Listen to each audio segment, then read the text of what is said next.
আমাদের অভিনেতা নীরব, কাজের অবস্থা কি? পরে হুট করে ডিসিশন নিলাম যে আমরা ঈদে রিলিজ করবো না। যেহেতু আপনি অভিনেতা এবং একই সঙ্গে নায়ক, बगन से चे पतीतली ফেরার পথ নেই, এরকম অভিজ্ঞতা তো হয়েছে আপনার? হ্যাঁ, এরকম অভিজ্ঞতা না আমার, যেটা হচ্ছে আমি টাকাও ফেরত দিয়েছি, এরকম হয়েছে। হ্যাঁ, মানে এখনো ভাত খাই না, এখন যদিও আপনাকে নিয়েও অনেক নায়িকার সঙ্গে প্রেমের গুঞ্জন ছিল। আমাদের সঙ্গে আজকে আমরা পেয়েছি আমাদের অভিনেতা নীরব। তো কি কাজের অবস্থা কি, কেমন চলছে কাজ? কাজের অবস্থা ভালো। ওই শিরোনাম নামের একটা ছবি করছিলাম, যে ছবিটা হচ্ছে ঈদে রিলিজের প্ল্যানিং ছিল প্রথমে, পরে আসলে বেশ কিছুদিন শুটিংও বাকি ছিল, পরে হুট করে ডিসিশন নিলাম যে আমরা ঈদে রিলিজ করবো না। সেই জায়গা থেকে সেই শুটিংটা বাকি আছে। আর গোলাপ নামের একটা ছবির প্ল্যানিং চলছে, সেটা হচ্ছে শামসুল হুদা পরিচালিত, আমি আর পরিমণি। সেটা আর একটা ছবির অলরেডি অ্যানাউন্সমেন্ট হয়েছে, সেটা হচ্ছে যে দেশ। মানে ছবি আর ছবি। তো দেখেন, আপনি যখন বিজ্ঞাপন করেছিলেন তখন বিজ্ঞাপনের মধ্যে একটা কমার্শিয়াল মুভির ব্যাপার ছিল, বাংলা লিঙ্ক দেশ। হ্যাঁ, হ্যাঁ। কিন্তু এরপরে এখন যে মুভিগুলো একটা অফ ট্র্যাকের মুভি আমরা দেখছি, যে এখন তো ছবি আসলে অনেক রকম হয়ে গেছে। মানে ছবি যেটা হচ্ছে আমরা প্যারালাল বলি, সেমি প্যারালাল। ছবি তো আসলে ভালো ছবি আর খারাপ ছবি। হ্যাঁ, মানে ছবি হচ্ছে নর্মাল ছবি, কমার্শিয়ালি সেটা মানে কমার্শিয়ালি কতটুকু মানে মানুষকে reach গ্রহণ করতে করছে পারলো। সেটা হোম ভিডিও কিনা। এই চিন্তাটা সবার আগে আমাদের মাথায় আসে যখন একজন প্রডিউসার ইনভেস্ট করতে আসে, তখন দেখা যায় যে সে চিন্তা করছে আমি যেই টাকাটা ইনভেস্ট করছি ওই টাকাটা রিটার্ন আসাটা, তার মানে আমি কমার্শিয়ালি সেফ থাকলাম। সেটাকে আনতে পারছেন আপনি? সেটা আনতে পারছি না। আমার কাছে মনে হয় যে এখন এই লাস্ট 4-5 বছর ধরে একটু প্ল্যানিংটা বা স্ট্র্যাটেজিটা একটু চেঞ্জ করেছে। হ্যাঁ, যেহেতু এখন ওটিটি অনেকগুলা প্ল্যাটফর্ম তৈরি হয়েছে যেখানে ছবি রিলিজ করে টাকাটা নিশ্চয় টাকা চলে আসে, ডিজিটাল স্যাটেলাইট অ্যাপ, ইভেন এখন আমাদের অনেক ছবিগুলোই সেটা বিভিন্ন ভাষায় ডাব হয়ে বিভিন্ন সোশ্যাল মিডিয়ায় যাচ্ছে। সেই ক্ষেত্রে একটা প্রডিউসারের একটা আর্নিং সোর্স থাকছে। এখন অনেকগুলা উইং হচ্ছে যে হলে ছবি রিলিজ করে ওই টাকাটা এনে একটা পরবর্তীতে আরেকটা ছবি করার Exactly একই তাই। প্রডিউসারকে কারণ আপনি দেখেন, আপনি নিজে যখন একটা ছবি করেছেন, সো আপনার যে বাজেট একটা ছবির ক্ষেত্রে যেই টাকা ইনভেস্ট করা, ওই টাকাটা উঠে আসাটাই তো আসলে অনেক বড় রাইট ব্যাপার। রাইট, এবং তখন ওই প্রডিউসার আবার ছবি বানাতে উৎসাহী হয়। আবার আরো একটা ব্যাপার হচ্ছে যে আপনার প্রজেক্টের জন্য এত টাকা দরকার, তার মানে আপনি এত টাকা করলে আবার বাংলাদেশের মার্কেটটাও তো দেখতে হবে যে আমার দেশে আসলে মার্কেট কত টাকা। আপনি যেমন পারিবারিকভাবে খুব একটা সুখী মানুষ এবং সাকসেসফুল ফ্যামিলি ম্যান, তো চলচ্চিত্রের ক্ষেত্রে কি কতটুকু নিজেকে সফল মনে হয়? আমি নিজে যেটা ফিল করি সেটা এখন অনেক মানে অনেক পথ বাকি।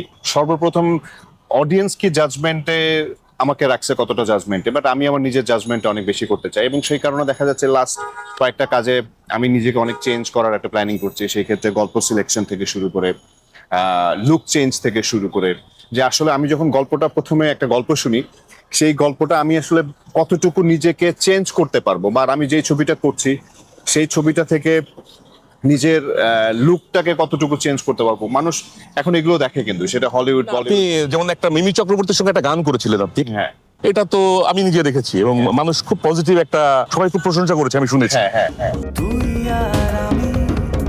এরপরে ছবিতে কিন্তু আপনাকে ওইখানে যে গ্ল্যামার ছিল, ওইখানে যে মেকিং ছিল, ছবিতে এরকম পাওয়া না, যাচ্ছে না। আমি ওই জিনিসটাই বলি, আমার মিমি চক্রবর্তীর সাথে যে গানটা, সেটার আরো 1-2 বছর আগে থেকে কিন্তু আমি আসলে নিজের জায়গাটাকে চেঞ্জ করার বা স্ট্র্যাটেজিটাকে চেঞ্জ করার প্ল্যানিং করেছি। এবং তার প্রথম যেই প্ল্যানিংটা করার রিলিজ হওয়া ছবি সেটা হচ্ছে ক্যাসিনো। তো এর পরবর্তীতে আরো পাইপলাইনে বেশ কয়েকটা ছবি আছে। আমার মনে হয় যে মিমি চক্রবর্তীর সাথে যে এর মধ্যে অপবিশ্বাসের সঙ্গে একটা মুভি করলেন আপনি, সেটা কিন্তু আগে রিলিজ হয়েছে পরে। রিলিজ হচ্ছে পরে। बगन से चे पतीतली সো সেই জায়গা থেকে আমি বলছি যে ওই যে প্ল্যানিংটা চেঞ্জ করার পরে যদি নিজেকে বলি, যেমন ক্যাসিনো, আর কিছু বুঝি না এখন। ক্যাসিনোটা একটা প্রথম স্টেপ ছিল। এর পরবর্তীতে যে মিমি চক্রবর্তী সে গানের যে লুকটা, সেই লুকটা কিন্তু বেসিক্যালি একটা মুভির লুক। আচ্ছা, তুই ছাড়া আজ থেকে সো সেই ছবিটা হচ্ছে কয়লা, আমি আর বুবলি একটা ছবি করেছিলাম সাইফ চন্দন পরিচালিত, সেই ছবিটা। তারপর আরো একটা ডিফারেন্ট লুক নিয়ে করছিলাম, ওই কাজটাও কিছুদিন বাকি আছে। সেটা হচ্ছে বাংলাদেশ ভারত যৌথ প্রযোজনা ছবি, ঋতুপর্ণা আর আমি, অনন্য মামুনের। সো সেই কাজটাও তুই আছে। ঋতুপর্ণার আপনি কি নায়ক নায়িকা? একটু গল্পের একটা টুইস্ট তো অবশ্যই আছে, নায়ক নায়িকা, বাট ওইটা মজার একটা স্টোরি আছে যেখানে আমার কাছে মনে হয় যে অডিয়েন্স। অনেকে বলে যে নীরব আর ইমনকে আলাদা করতে পারে না, আপনি কি শুনেছেন কখনো এই কথাটা? এটার কারণ হচ্ছে বাংলা লিংকের অ্যাডের সময় আপনি দেখবেন যে ওই চুল, তারপরে আমাদের হাইট টাইট থেকে শুরু করে সব একরকম ছিল।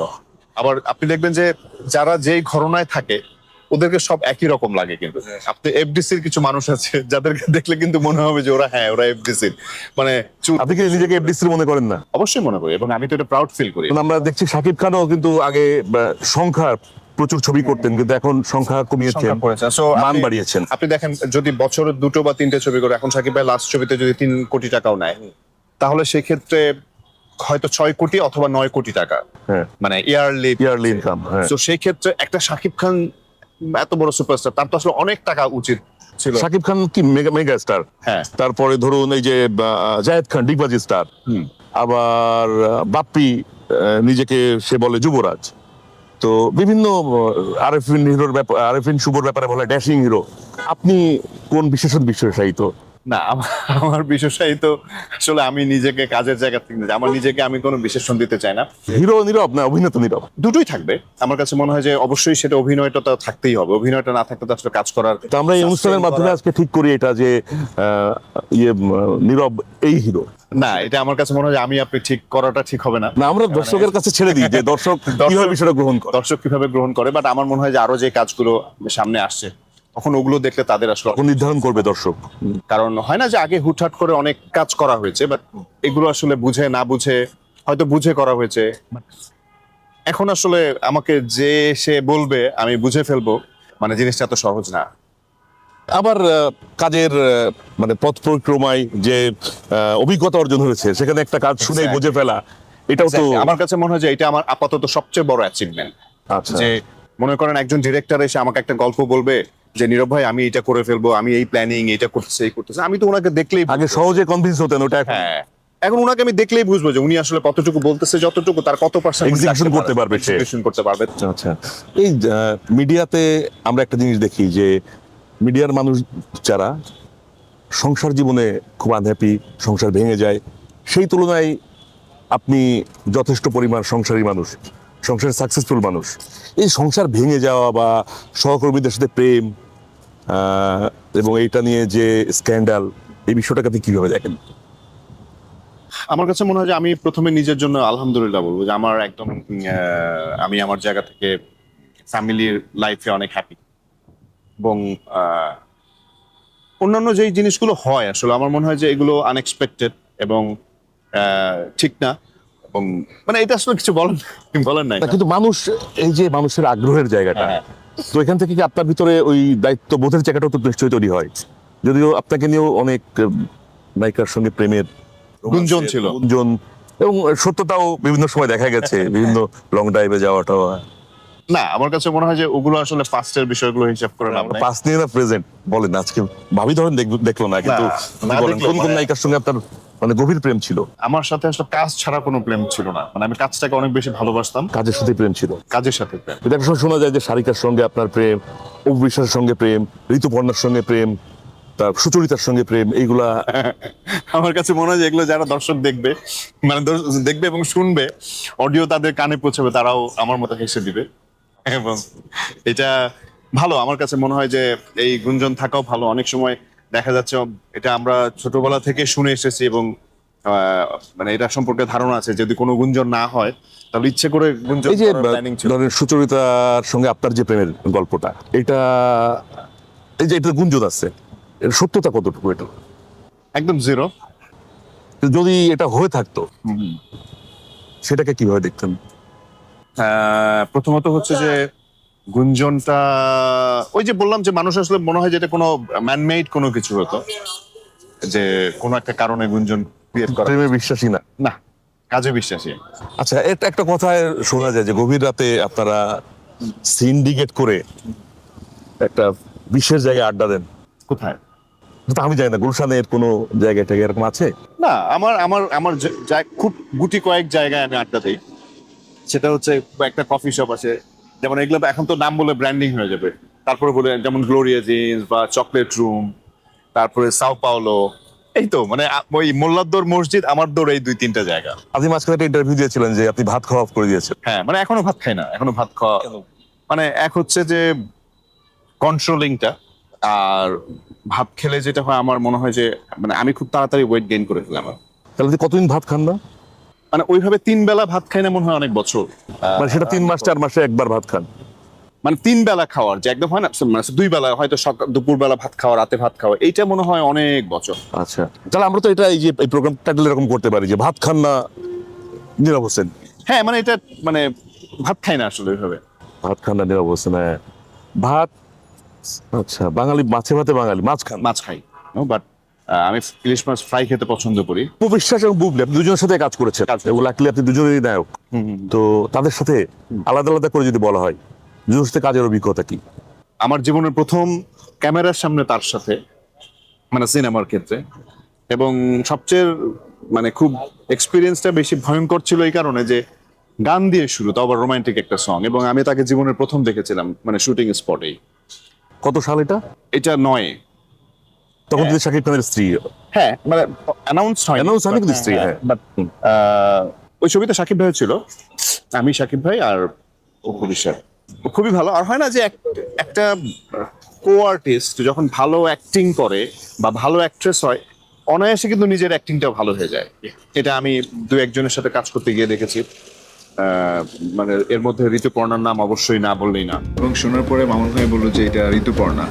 আমি প্রথম যেদিন শুটিং করতে যাই, কলকাতায় মনিটরে আমি শর্ট দেখতেছি। মনিটরটা হচ্ছে যেখানে রাখা, আর শুটিং হচ্ছে অন্য রুমে, হ্যাঁ। বাট ভয়েসটা তো আসবে না। হ্যাঁ। বাট আমি ঋতুপর্ণার ভয়েস দেখে বুঝতেছি যে সে কি বলতেছে। আচ্ছা, এর কি বাংলাদেশের কোনো শিল্পী নিয়ে আপনি এটা ফিল করেননি? না, আমার আমার প্রথম এটা মনে হয়েছে যে প্রথম এরকম। বুবলির কথা বলছিলাম, হ্যাঁ। বুবলির সাথে আমার কাজের এক্সপিরিয়েন্সটা অনেক ভালো। সেটা হচ্ছে আমার প্রথম কাজটা হয়েছিল ক্যাসিনো দিয়ে, এবং শাকিব খানের সাথে 12টা মুভি করার পরে প্রথম কোন ছবি, যে ছবিটাই আমার সাথে ছবি করেছে, এবং সেটার এক্সপিরিয়েন্স অনেক ভালো। ওই সময় প্রথম মনে হয় এটা জানা যায় যে বুবলি বুবলি তখন প্রেগনেন্ট ছিল। গর্ভধারণ হ্যাঁ। করেছে। শাকিব খানের প্রতি তার যে প্রেম, এটাকে ওই সময় আপনি বুঝতে পেরেছেন কতটুকু?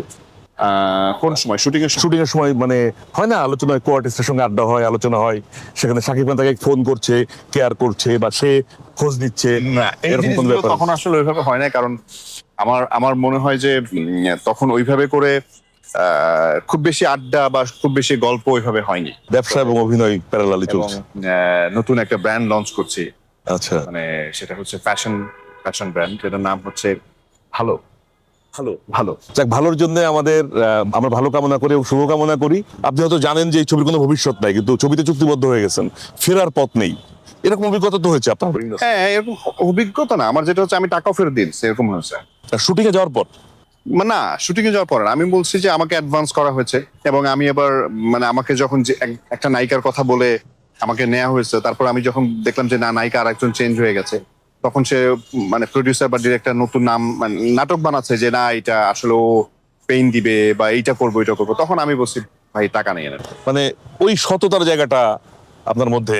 না, আমার মনে হয় যে এখন এটা সততার চেয়ে বড় কথা হচ্ছে যে আমি যদি নিজের আমার career। নিজেরটা ভালো না বুঝি, হ্যাঁ, তাহলে আসলে হবে না। আমরা এতক্ষণ অনেক কন্ট্রোভার্সি তৈরি করার চেষ্টা করলাম, নীরবের সঙ্গে যাই না কতটুকু পেরেছি, তবে কিন্তু কল্লোল ভাই পারবে না কন্ট্রোভার্সি তৈরি করতে। ওনার মতো এত ভালো একজন মানুষ, কন্ট্রোভার্সির বাইরে না আমাকে বলতে দেন, আমার ওনার মতো একজন ভালো মানুষ কখনো কন্ট্রোভার্সি করতে পারে না। কন্ট্রোভার্সি তারাই করতে পারে যাদের মন পরিষ্কার না। ওনার মন এত বেশি পরিষ্কার, নীরব অনেক ওনার দ্বারা টেকনিক্যাল, সম্ভব না। নীরব অনেক টেকনিক্যাল, কিন্তু তারপরে নীরবের প্রেম জীবন, নীরবের অভিনয় জীবন এবং ব্যবসা জীবন, আমরা 3টা অধ্যায়কে তুলে ধরার চেষ্টা করেছি। আগামী পর্বে কে ফর কন্ট্রোভার্সিতে আসবো নতুন কোনো অতিথিকে নিয়ে। ততক্ষণ পর্যন্ত